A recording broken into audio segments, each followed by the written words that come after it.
Friends, ఇప్పుడే అందిన వార్త. బ్రహ్మానందం కన్నుమూత, తీవ్ర దుఃఖంలో సినీ ఇండస్ట్రీ అంటూ లేటెస్ట్ అప్డేట్ అయితే రావడం జరిగిందండి. సో ఆ వివరాలు ఏంటనేది వీడియోలో తెలుసుకుందామండి. వీడియోని చివరి రోజు చూడండి, స్కిప్ చేయకుండా అర్థమవుతుందండి. మీలో ఇంకెవరైనా సరే మన ఛానల్ సబ్స్క్రైబ్ చేయకుండా వస్తున్నట్లయితే వెంటనే మన ఛానల్ సబ్స్క్రైబ్ చేసుకోండి.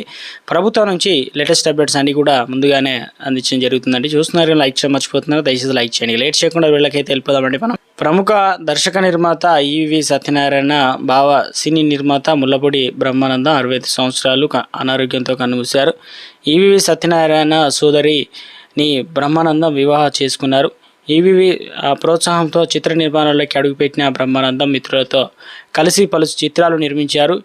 ఈవీవి దర్శకత్వంలో ఆమె, గుణశేఖరన్ దర్శకత్వంలో మనోహరం, ఈ సత్యబాబు దర్శకత్వంలో నేను, ఓ చిన్నదాన అనే చిత్రాలు నిర్మించారు. అలాగే రవిరాజు పినిశెట్టి దర్శకత్వంలో జగపతి బాబు హీరోగా అల్లుడు గారు వచ్చారనే సినిమాను కూడా ప్రొడ్యూస్ అయితే చేశారు. కొంతకాలంగా అనారోగ్యంతో బాధపడుతున్న ముల్లపూడి ఇక బ్రహ్మానందం ఆదివారం రాత్రి అనగా మనకు అనారోగ్యంతో విషమించడంతో కన్నుమూశారని చెప్పేసి కొన్ని సినిమాలకైతే నిర్మాతకైతే ప్రొడ్యూస్ చేసినటువంటి